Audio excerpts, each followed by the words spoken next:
Hello hello दोस्तों, आप सभी का स्वागत है आज की इस क्लास में। आज हम लोग जो है यूपी जीके की क्लास नंबर लेकर आ चुके हैं। आशा करते हैं आप लोग अच्छे होंगे, अच्छे से अपनी स्टडी कर रहे होंगे। तो इस क्लास में जो हम यूपी जीके के बारे में जो है डिस्कस करने वाले हैं, जो आपके एग्जाम के लिए महत्वपूर्ण 20 प्रश्नों को इस क्लास में हम लोग डिस्कस करते हैं। तो आशा करते हैं आप लोग अच्छे होंगे, अच्छे से अपनी स्टडी कर रहे होंगे। तो चलिए बिना किसी देरी को इस क्लास को शुरू करते हैं। आज का हमारा पहला प्रश्न है कि बावनी इमली ऐतिहासिक स्थल किस राज्य में है। तो किस राज्य में, यहाँ पर राज्य नहीं, किस स्टेट में, किस जिले में अवस्थित है। तो बावनी इमली ऐतिहासिक स्थल जो है उत्तर प्रदेश के क्या फतेहपुर में है, मेरठ में है, कानपुर में या फिर अलीगढ़ में। तो बात करें बावनी इमली ऐतिहासिक स्थल की, तो यह फतेहपुर जिले में जो है अवस्थित है। कहाँ पर अवस्थित है? फतेहपुर जिले में अवस्थित है। यहीं भृगु ऋषि का जो है वह तपस्विनी भी जो है इसे फतेहपुर को जो है भृगु ऋषि का तपस्विनी भी कहा जाता है। इसी के साथ वही बात करें मेरठ को क्रीड़ा राजधानी के रूप में, कानपुर में दलहन अनुसंधान संस्थान अवस्थित है, अलीगढ़ की बात करें तो इसको तालन नगरी के रूप में जाना जाता है। इसी के साथ आज के अगले प्रश्न में बढ़ते हैं। तो अगला प्रश्न हमारा है कि महर्षि वाल्मीकि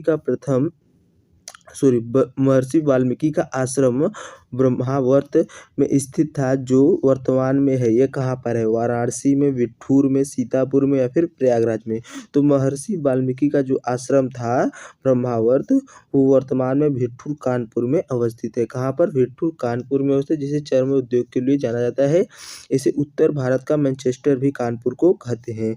वाराणसी की बात करें तो इसे घाटों की नगरी भी कहा जाता है, इसे मोक्ष नगरी भी कहते हैं। वही बात करें प्रयागराज के नैनीसारण में क्या है, जो है हाई कोर्ट अवस्थित है। इसी के साथ अगले प्रश्न में पढ़ते हैं। तो अगला प्रश्न हमारा है कि बीजेधुआ, जहाँ हनुमान जी ने कालनेमी राक्षस का वध किया था, किस जनपद में है? बीजेधुआ, जो जहाँ पर हनुमान जी ने क्या किया था, कालनेमी जो राक्षस है उसका वध किया था, वो वर्तमान में कौन से जनपद में है? क्या गोंडा में है, बहराइच में, सुल्तानपुर या फिर सीतापुर में? तो बात करें बीजेधुआ, तो वो वर्तमान में सुल्तानपुर जनपद जो है वहाँ पर अवस्थित है।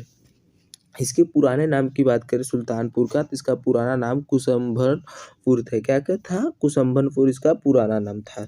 इसी के साथ अगले प्रश्न में बढ़ते हैं। तो अगला प्रश्न हमारा है कि योगी आदित्यनाथ ने किस नदी में जल विहार को सुगम बनाने हेतु सोलर क्रूज मारुति का उद्घाटन किया है? तो सोलर क्रूज मारुति का उद्घाटन क्या घाघरा नदी, गोमती नदी, सरयू नदी या फिर गंगा नदी पर?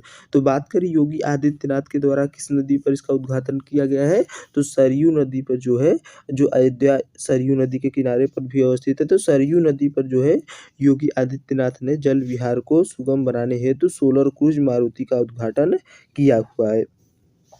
वही बात करें गोमती नदी के किनारे लखनऊ अवस्थित है, गंगा नदी के किनारे प्रयागराज और वाराणसी अवस्थित है। इसी के साथ अगले प्रश्न में बढ़ते हैं। तो अगला प्रश्न हमारा है संगीत शिक्षा प्रदान करने हेतु उत्तर प्रदेश में स्थापित प्रथम संगीत विश्वविद्यालय कौन सा है? तो प्रथम संगीत विश्वविद्यालय क्या प्रयाग संगीत समिति है, भारत कला भवन है या फिर भारत खंडे संगीत संस्थान या फिर इनमें से कोई नहीं है? तो संगीत का शिक्षा प्रदान करने के लिए उत्तर प्रदेश में जो है भारत खंडे संगीत संस्थान की स्थापना की गई है। किसकी?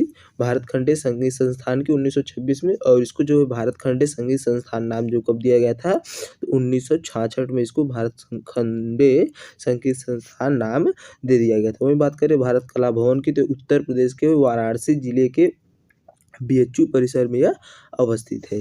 इसी के साथ अगले प्रश्न में बढ़ते हैं।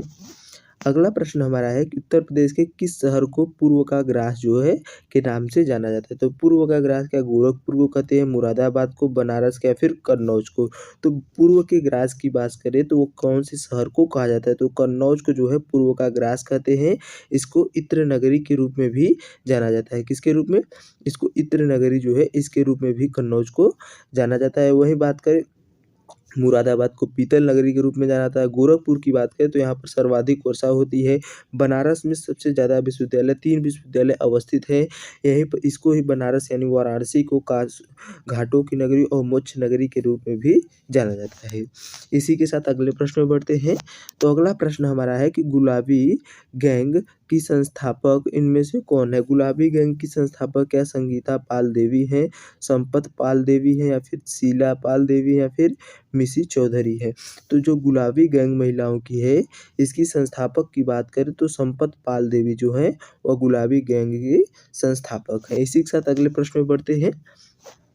अगला प्रश्न हमारा है कि कौन सी उपभाषा राज्य में पश्चिमी भागों रोहिलखंड और ऊपरी दोआबों में बोली जाती है? कौन सी भाषा जो है वो पश्चिमी भागों रोहिलखंड और ऊपरी दोआबों में बोली जाती है? क्या बुंदेलखंडी है, खड़ी बोली है, अवधी है या फिर ब्रजभाषा है? तो जो पश्चिमी भागों रोहिलखंड है और ऊपरी दोआब में कौन सी भाषा बोली जाती है? तो खड़ी बोली बोली जाती है। कौन सी? खड़ी बोली जाती है। इसको कौरवी भी कहते हैं, जो 1801 से जो है इसकी शुरुआत हो चुकी थी। इसी के साथ अगले प्रश्न में बढ़ते हैं। तो अगला प्रश्न हमारा है कि स्वास्थ्य मंत्री ने AIISH सैटेलाइट सेंटर की आधारशिला उत्तर प्रदेश के किस जिले में रखी है? तो क्या यह लखनऊ में, गोरखपुर, गाजियाबाद या फिर कानपुर में? तो AISH जो सैटेलाइट है इसकी आधारशिला कहाँ पर रखा गया है? तो कानपुर में इसकी आधारशिला रखा गया है। इसी के साथ अगले प्रश्न में बढ़ते हैं। तो आज का हमारा अगला प्रश्न है कि प्रधानमंत्री ने पहली अमृत भारत ट्रेन को हरी झंडी दिखाकर कहाँ से रवाना किया? तो प्रधानमंत्री मोदी के द्वारा पहली जो अमृत भारत ट्रेन है इसको हरी झंडी दिखाकर कहाँ से रवाना किया? ग्रेटर नोएडा से, प्रयागराज से, कुशीनगर या फिर अयोध्या से? तो पहली अमृत भारत ट्रेन की बात करें तो इसको अयोध्या से जो है रवाना किया गया है। अयोध्या में ही कौन सा हवाई अड्डा अवस्थित है? तो वाल्मीकि जो है हवाई अड्डा कहाँ पर अवस्थित है? अयोध्या में अवस्थित है। वही बात करें प्रयागराज में हाई कोर्ट अवस्थित है। कुशीनगर में बात करें तो गौतम बुद्ध का महापरिनिर्वाण कहाँ पर हुआ था? तो कुशीनगर में गौतम बुद्ध का महापरिनिर्वाण हुआ था। इसी के साथ अगले प्रश्न में बढ़ते हैं। एक सेकेंड। अगला प्रश्न हमारा है कि आगरा में जो ताज ब्रांड है के नाम से किस जनपद में बेचा जाता है? आगरा जिले में जो ताज ब्रांड के नाम से किस उत्पाद को जो है बेचा जाता है? क्या गन्ना को, चावल को, आलू को या फिर आम को? तो ताज ब्रांड के नाम से जो है आलू को बेचा जाता है। किसको बेचा जाता है? तो आलू को जो है वो ताज ब्रांड के नाम से भी बेचा जाता है। वही बात करें राष्ट्रीय आलू अनुसंधान संस्थान जो केंद्र है वो कहाँ पर अवस्थित है? तो बाबूगढ़ जो है हापुड़ में जो है वो राष्ट्रीय आलू संधान केंद्र अवस्थित है। चावल के लिए बात करें तो जो प्रसिद्ध जिला कौन सा है? चंदौली, जिसको चावल का कटोरा भी कहा जाता है। आम के लिए मलिहाबाद जो है लखनऊ वो प्रसिद्ध है। गन्ना को जो है वो व्यापारिक फसल कहा जाता है, नगदी फसल भी इसको कहते हैं। वही बात करें आगरा को तो इसे पेठा नगरी के रूप में भी जाना जाता है। इसी के साथ अगले प्रश्न पे बढ़ते हैं। तो अगला प्रश्न हमारा है कि उत्तर प्रदेश में तांबा अयस्क किस क्षेत्र में प्राप्त होते हैं? तो तांबा अयस्क क्या सिंगरौली में, खजुराहो में, काजीगढ़ में या फिर सोनराई ललितपुर में? तो आपके तांबा अयस्क जो है सोनराई ललितपुर में से जो क्षेत्र है वहाँ से प्राप्त होते हैं। वही बात करें एस्बेस्टॉस की तो मिर्जापुर से प्राप्त होते हैं। ललितपुर से और क्या क्या प्राप्त होते हैं? तो ललितपुर से यूरेनियम थोरियम के भी अयस्क प्राप्त होते हैं।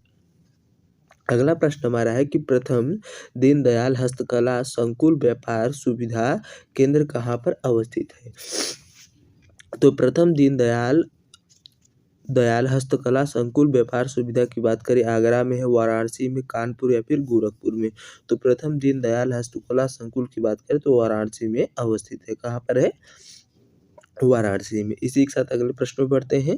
अगला प्रश्न है कि दुधवा राष्ट्रीय उद्यान को बाघ परियोजना में कब शामिल किया गया था? तो जो दुधवा राष्ट्रीय उद्यान है उसको क्या 1984-85 में, 85-86-87 या फिर 87-88 में जो है बाघ परियोजना में शामिल किया गया था। तो इसको बाघ परियोजना में जो है वर्ष 1987-88 में शामिल किया गया था। इसी के साथ अगले प्रश्न पढ़ते हैं।